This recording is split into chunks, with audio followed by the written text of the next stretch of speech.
Market থেকে কিনে আনা নতুন কাপড় না ধুয়ে নামাজ পড়া যাবে কিনা?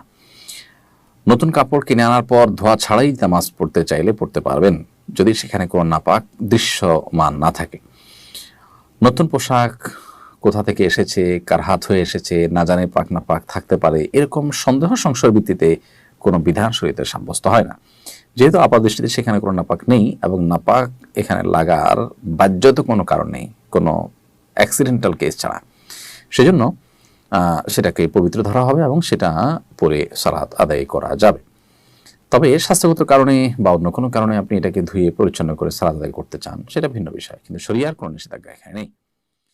বেশিরভাগ পারফিউমে অ্যালকোহল মেশানো থাকে, এসব পারফিউম ব্যবহার করে নামাজ পড়লে নামাজ হবে কিনা? প্রথমত এই অ্যালকোহল যেটা থাকে এটা পাক না পাক নিয়ে ওলামাদের মধ্যে নানামুখী বক্তব্য রয়েছে। দ্বিতীয় কথা হলো যে এটা বাষ্প হয়ে চলে যায়, এজন্য নামাজের ঠিক আগ মুহূর্তে না লাগিয়ে কিছুক্ষণ আগে লাগালেন, একটু গ্যাপ হয়ে গেল, তারপর আপনি নামাজ পড়লেন, এই সারা নামাজ হয়ে যাবে, কোনো অসুবিধা নেই। আর বিশুদ্ধ মত অনুযায়ী এটা আমাদের পবিত্রতার ক্ষেত্রে কোনো প্রকার ছেদ ফেলবে না, অর্থাৎ এটা ব্যবহার করতে পারবেন। আমি একটি প্রাইভেট প্রতিষ্ঠানে চাকরি করি, এখানে অতিরিক্ত সময় কাজ করতে হয়। প্রতিষ্ঠান অতিরিক্ত ডিউটির বিপরীতে 30 টাকা প্রতি ঘন্টা মজুরি দেয়, অথচ একটা গার্মেন্টস ও শ্রমিককে এর চেয়ে বেশি মজুরি দেয়। আমার প্রতি আমার প্রতিষ্ঠান জুলুম করছে কিনা?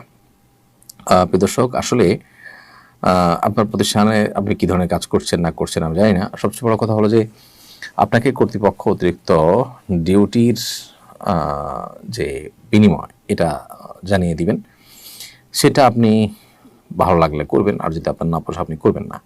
আর যদি আপনাকে অতিরিক্ত ডিউটি করতে বাধ্য করা হয় যে এইটা মূল্যে আপনাকে অতিরিক্ত ডিউটি করতেই হবে, তাহলে সেটা অবশ্যই আপনার প্রতি জুলুম।